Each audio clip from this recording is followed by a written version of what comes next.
Chapter 10. Where You Lay Your Head. Waves of wooden skeletons swam out of the gray mist in droves, hundreds upon hundreds of gnarled black branches, charred into soot and cinders by the flames of the cataclysm. The leathery flakes of dead fruit hung off of them as they came closer into view, their trunks hollowed out by the decay of time. The soil between the lifeless trees had been blasted away to barren rock, with black powder randomly cycloning above the sterile landscape like brief spurts of volcanic ash, and then settling once more into perpetual silence of dead acres. Scootaloo leveled her descent and pushed at her cockpit levers, keeping the Harmony at a steady altitude as she skimmed the surface of the singed groves. Her goggled gaze narrowed in an opening in the wasteland where the gnarled branches parted ways for a few dozen meters. Deciding it was the best location, she slowed the airship's speed and drifted the craft until it was nearly touching one large tree standing darkly above the rest. When she extended the port-side claw towards it, however, the petrified stalk crumbled to ashes. Sighing, she engaged the stabilizers, put the vessel into a permanent hover, and exited through the storage compartment's aperture. After 20 minutes of prolonged effort, she managed to moor the levitating vessel with 4 chains stabbed into separate black stumps. Meekly satisfied with the anchorage, she gathered the rest of her equipment and stepped forward from the parked craft, heading southwest. In mid-trot, the last pony raised the baby dragon's tooth up to her goggles. It hung from her neck by an orange string, and as her face stared closely at it, she felt a gentle aura pointing her forward and slightly towards the left. She marched appropriately, following the enchanted shard's cue. On either side of her, petrified apple trees slunched over like rows of bound corpses, their limbs flaking off into ash even as she passed underneath them. The stony earth was splotched every now and then with feathery white scrapes, the quarter-century-old effigies of fallen songbirds. There was a sterile smell about this part of the wasteland, something deader than dead that permeated the shifting white mist that twirled tornadically through the hollow groves. Even the giant mushrooms of the wasteland refused to leech off these petrified acres. At last, the ground gave way beneath her in a clawed slope, as if a huge canyon had been gouged suddenly through the belly of Equestria. Scootaloo swiftly discovered the reason for parting in the trees that allowed her to moor the Harmony so close to her destination. The mist cleared to reveal a gigantic sinkhole that had consumed the heart of Sweet Apple Acres, reducing the land into a gaping hole full of gravel and shifting soot. The upended bodies of long-dead fruit trees blanketed the open grave, their twisted roots scratching eternally through the gray fog. With a somber breath, Scootaloo took wing, her Pegasus feathers flying her through the bitter cold winds as she hovered steadily over an inexplicable ravine yawning beneath her. On either side of the trench, petrified apple trees leaned inward at awkward angles, some of them looking as though they could fall into the jaws of the earth at any second. Others had done just that over the past 2 decades. Below her, bits and pieces of faded red barn rested in splintery bits like a smashed coffin. In the center of it all, a lone and rusted weather vane spun its rooster crest squeakily from the endless gusts. In mid-flight, Scootaloo glanced once more at her toothy necklace. The chunk of infant dragon matter was pointing her forwards, magically filling her senses with a nauseatingly sweet aroma of yesteryear. Fighting a sudden chill, Scootaloo glanced up and adjusted her goggles in time to spot a break in the mist. At the southern end of the sinkhole appeared in a sudden bluff, and hanging off its edges, barely intact, was the rickety wooden shell of the Apple family's farmhouse. It leaned sickly on its haunches, the upper floors having sagged several meters into the lower foundation as the whole thing leaned crunchingly northward. A few paces to the east, a gazebo leaned precariously on the edge of a sinkhole, half of its floorboards having long fallen into the abyss. A brown wooden fence dangled like exposed bone in a similar fashion, and the hollow rib cages of pigs formed a pile beside a line of troughs overflowing with ashes. The last pony touched down on even ground. She gasped to feel a chunk of black soil crumbling behind her and rolling its way down the cliffside of the ravine. Recovering her senses, she slowly trotted around the edge of the house, her eyes peering through amber goggles for the one thing she did not want to see. The dragon tooth urged her on, riding the pulsating throbs of her heartbeat, angling her hooves so that she rounded the last corner of the crumpled house, and stopped in a vibrating hum. A breath left Scootaloo, Before her was the double-doored entrance to the Apple family storm cellar. The entrance was closed with rickety wooden panels, and lying broadly across the foundation, its broad girth adding weight to the flimsy barrier, was a hulking skeleton of an enormous, broad-shouldered stallion. Braced around the corpse's neckline was a mold-strewn wooden yoke with rusted iron spikes penetrating the body of the mechanism. The entirety of the pony's body was pressed to the door, its jaws turned aside with teeth forever biting into the finish. Judging from closer inspection, the metal hinges of the storm cellar appeared to have been shattered loose. The stallion must have done all he could to keep the door shut, right up to the bitter, burning end. With a somber exhale, Scootaloo trotted over and began nudging the body with her snout. It wouldn't move. She snarled, struggled, and strained with all her experienced might. But even then it took her several minutes to finally disentangle the stallion's skeleton from its diligent post. With the bones free, she effortlessly opened the door, only to watch both brittle panels crumble from their hinges. A loud echo of splinters emanated from the pitch-black cellar stairway below, and then all was once more silence and mist. Slowly, Scootaloo descended the steps, lighting the yoke of lanterns around her shaved mane.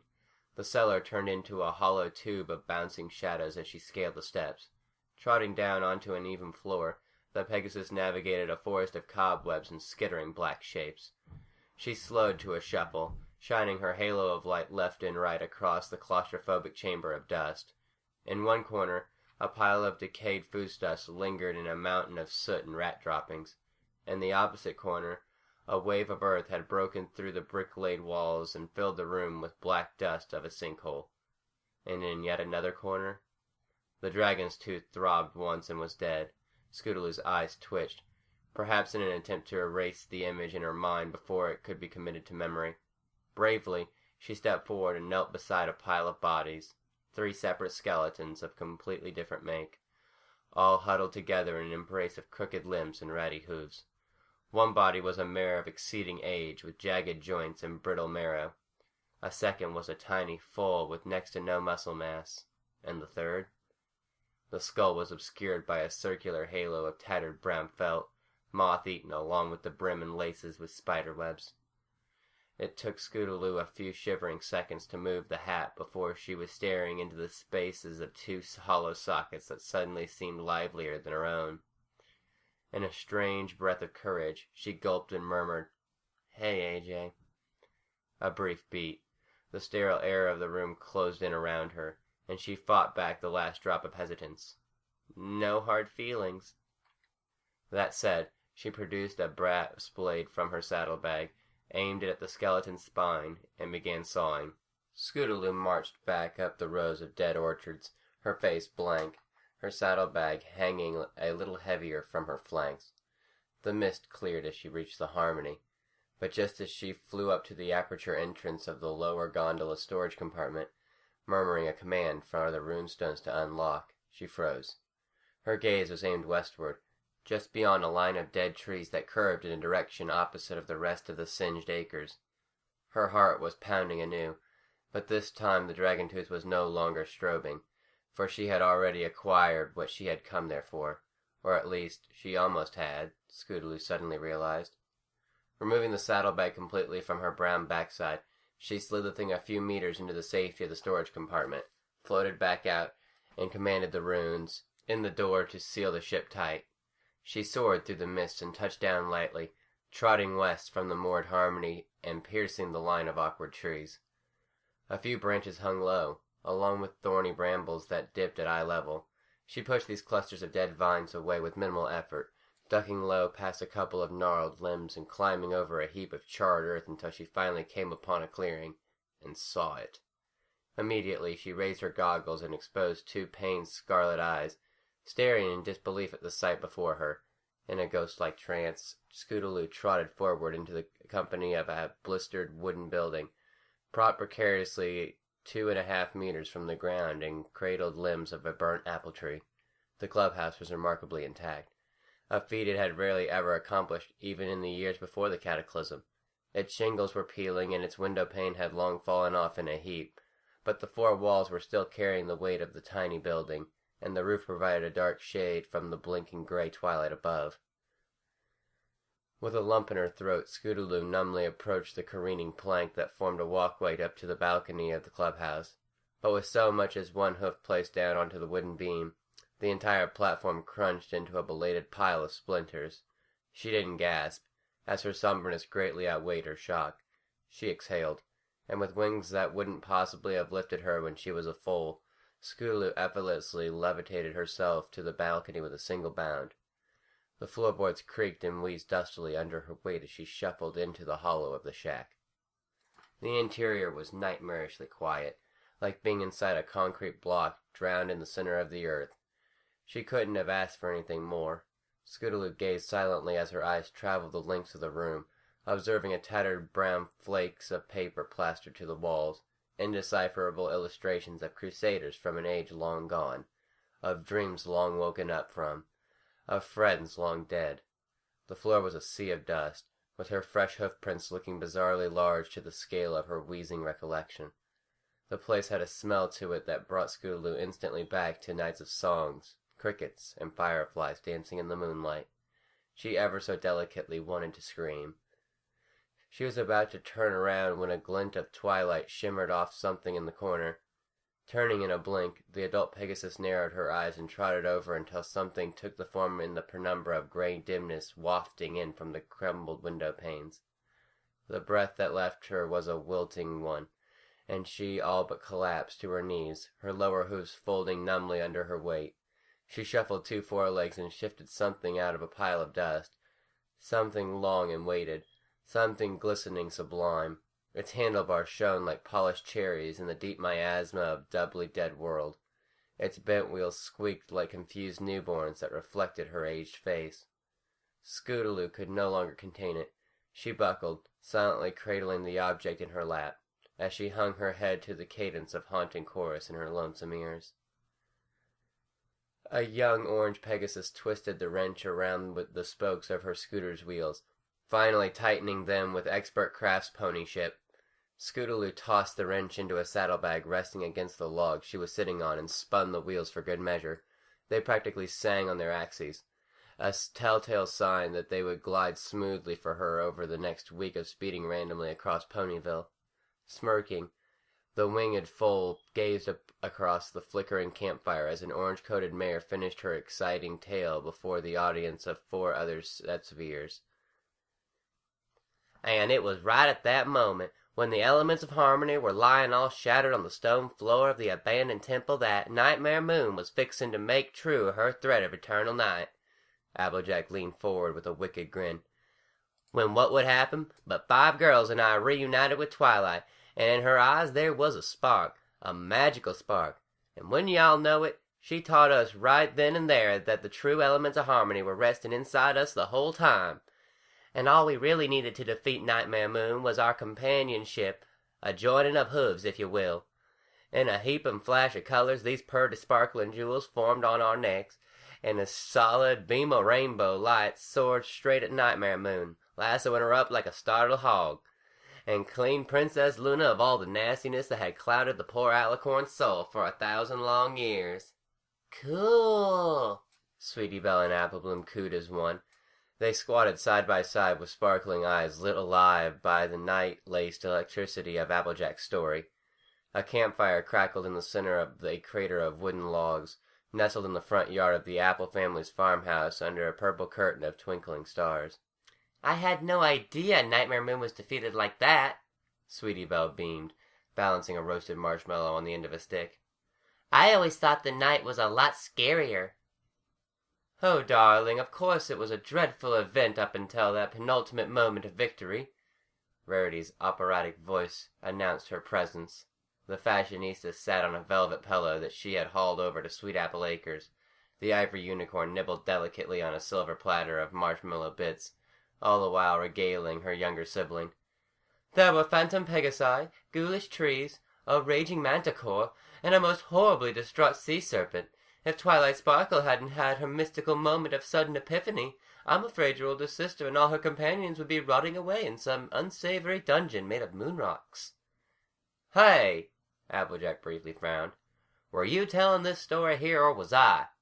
Please, Applejack. Rarity smiled with the fluttering blue eyes across the embers.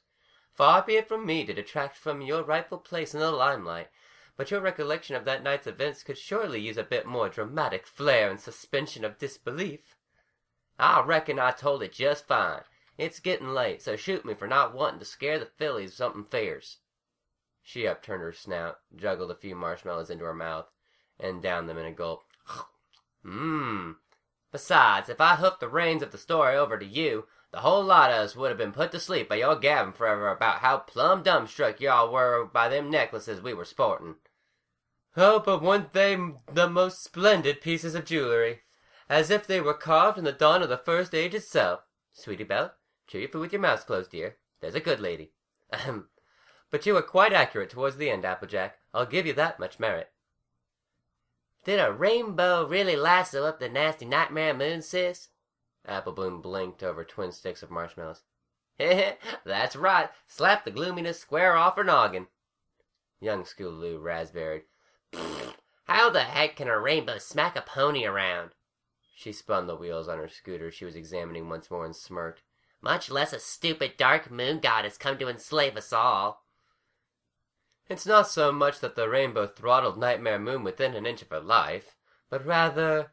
Rarity began, but at the sound of an orange mare's throat viciously clearing, she shifted nervously on her pillow and smiled. All right, do carry on, Applejack. Ahem, much obliged. She turned and gazed with soft green eyes Scootaloo's way. Y'all must realize that a rainbow means a lot more than just fancy blending of lights, or whatever it is they're teaching you in them textbooks nowadays. Nah, rainbows are a symbol of hope. Like when good friends come together and make magic happen. That's exactly what took place when those elements came together with the six of us. The fact that it produced a rainbow was just, well, a matter of ironic theatrics, Rarity said, smiling between marshmallow nibbles. Applejack grumbled into a mouthful of sugary dough. Sure. Well, I think that was a great story, Applejack positively squealed. Y'all was so brave, especially you, sis. Aw, shucks, Applebloom. You're making your big sister blush. Of course she'd root for her sister the whole time. Sweetie Belle rolled her eyes.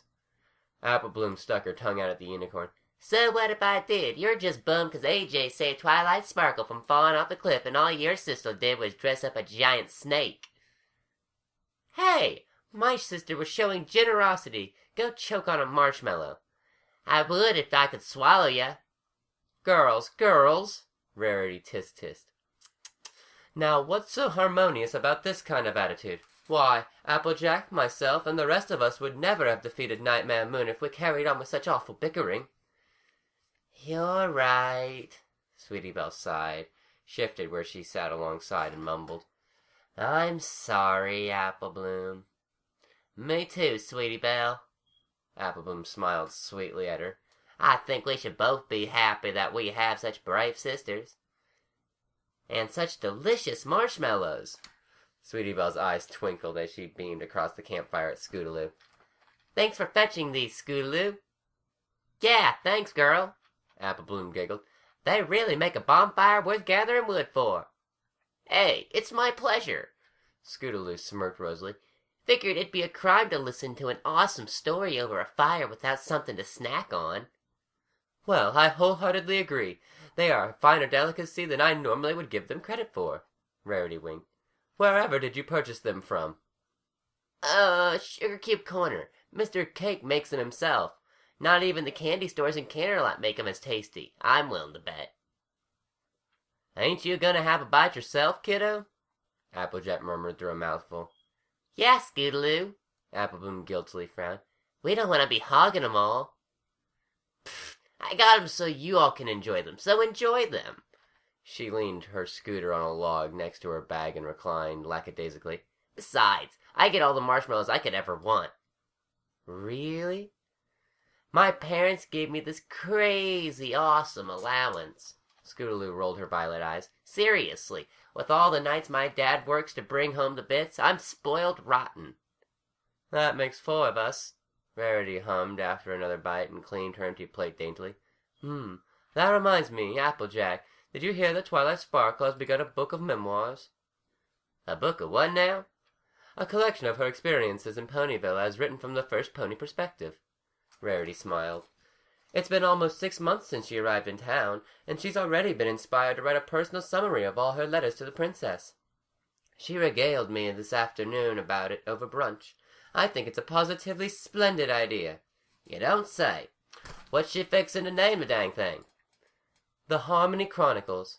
It has a nice ring to it, don't you think? Ugh! Scootaloo clocked her hooves briefly against her forehead and groaned. Seriously? What's this whole big deal about harmony?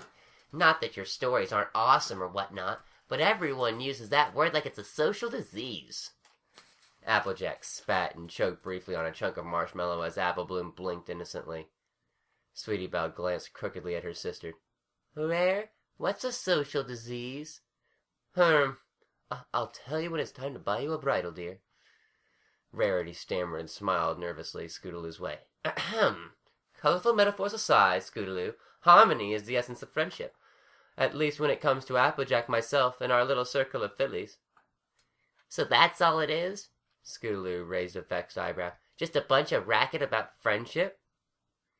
It's more than that, Sugar Cube, Applejack remarked. She cleared her throat with a gulp of apple cider, exhaled, and smiled the filly Pegasus's way. Harmony means being at peace with yourself, as well as all those around you. It's about finding that magical place deep in your heart where you're no longer afraid of the little things, or the big things in life, 'cause you've got everything together like. So, only when you've made friends do you get to experience harmony? Scootaloo made a face. Not necessarily, I suppose. Applejack thought aloud, then smiled. I reckon even solitary ponies can be at peace with themselves. Every soul floats through life a slightly different way. But the difference between those who are harmonious and those who ain't is that the ones with harmony feel like they don't have the stress or weight of the world, because they can imagine things just fine. I reckon you could say harmony is like a state of being. It's like never being lost. Scootaloo hopped up in her seat. It's like being at home, no matter where you are. Scootaloo blinked the young unicorn's way.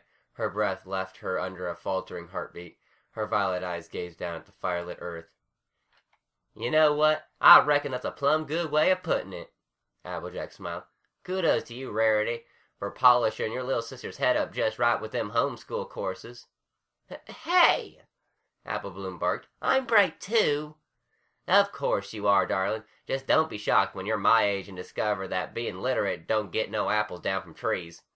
Pfft, well, maybe I'll just move in with Aunt and Uncle Orange. Ha! The day you do that is the day I grow a mule out of my left ear. Sweetie Belle and Rarity giggled at that. Apple Bloom helplessly joined their cadence as the campfire crackled to a sudden dimness, so that the bloom-maned fashionista suddenly sauntered up to her hooves and exclaimed, Well, it has gotten exceedingly late, and I have many silk supplies to pick up from the next Trottingham shipment in the morning. Sweetie Belle, honey, it's high time that we headed our way back home. Aw, but can't we stay a little longer? It's been delightful, Sweetie Belle, but we have a strict lesson plan tomorrow, and I shan't fail my responsibilities for your future. Oh, what's so great about my future? The next research assignment is about some dumb old fossils. Those aren't just dumb old fossils. They are excavated from the remains of the Second Age's lunar dynasty. Only the most influential designers of Earth pony wear in millennia. Ahem. We shall talk about it in the morning. Yes, sis. Sweetie Belle sighed, finishing the last of her marshmallows, and smiled Apple Bloom's way. Thanks so much for inviting us over. I do hope we get to do this again sometime. I would love that, so long as my sister and I still have wood to burn. Heh. Applejack stood up and stretched. I'm kind of fancying this sort of community myself, to be perfectly honest. And you are always honest, dear. Rarity winked at her, then glanced Scootaloo's way. Scootaloo, dear, would you like us to walk you home? The orange-coated filly snapped out of her stupor. She looked up with a practiced grin. Oh, nah. That's awfully nice of you, Miss Rarity, but I'll be fine. Are you sure? How in heaven's name do you manage to get around on that device at such dark hours of the evening? Scootaloo stood up and kicked the edge of her scooter so that it dramatically bounced up, unfolded, and propped itself under her hoof. It's nature. All Pegasi have built-in radar that they use to navigate the world, like homing pigeons. Wing sense. She winked. Look it up. Rarity stared for a few prolonged seconds, then smiled. Well, if you insist. But the offer still remains. She shouldered her pillow like a saddle and trotted off with her foolish sibling.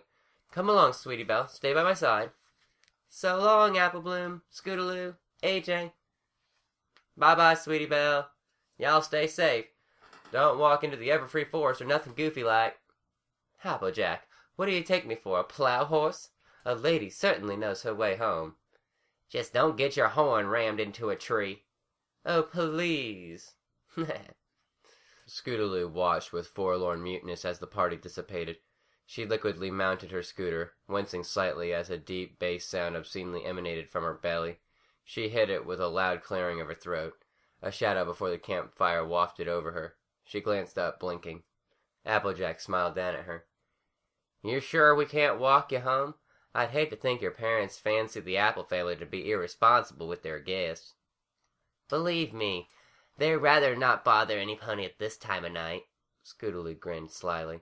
Besides, Mom's probably trying to sleep, and Dad's reading the latest issue of Equestria Daily. They know I can look after myself.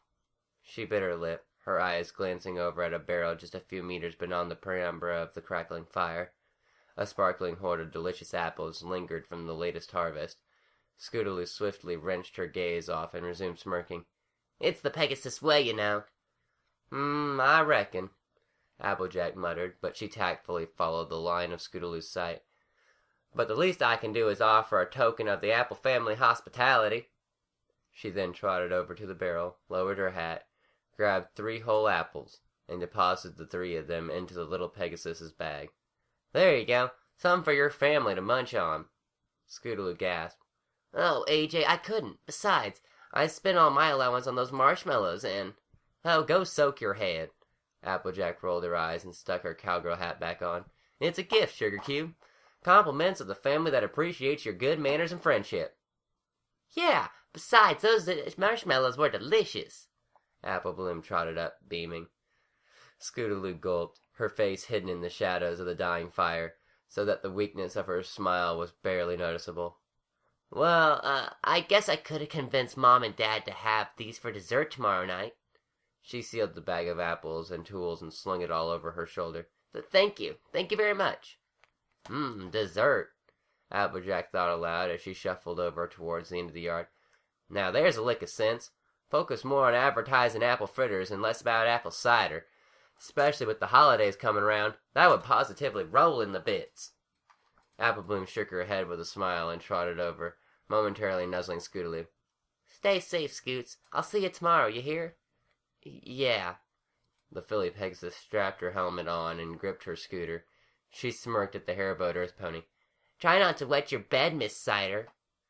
Try not to lay an egg, chicken. Bakak! Eat my feathers. Scootaloo winked and blazed a trail down the stretch of night-kissed orchards, her wings beating her forward atop the scooter. She rounded the hills overlooking Sweet Apple Acres, then took a sudden east turn and ascended a rise in the earth bordering the southern forest. There, she paused and glanced down breathlessly towards the distant farmhouse of the Apple family. The campfire sputtered and sparkled for a few lingering minutes, until the shadow of an orange pony finally extinguished it in a puff of gray mist that floated towards the heavens, dissipating against the purple haze of the Milky Way. 2 sisterly shapes sauntered up to the front door of the farmhouse, and in a matter of minutes every light in the building was turned black. Scootaloo lingered there, leaning her upper body over the handles of her scooter in a melancholic slump. Her curved eyes focused long and hard on the dark outline of the humble home, until the crickets hovering about the line of trees behind her dragged her back to the dark heartbeat of the moment. She exhaled a weathered breath, spun about, and pushed her scooter into the forest, piercing the trees with the sluggish charm of a flightless bird. Less than an hour later, she arrived at a dark shape that lay in a heap at the center of the forested clearing. It was a structure of a barn, constructed uncountable years before the colony that would become Ponyville spread north into the open riverbed beyond the trees. The wooden beams and support struts of the barn were in decent shape, decent enough not to collapse at any given moment. Scootaloo pedaled her way inside, skidded to an unenthusiastic stop, and propped her scooter up against an abandoned stable.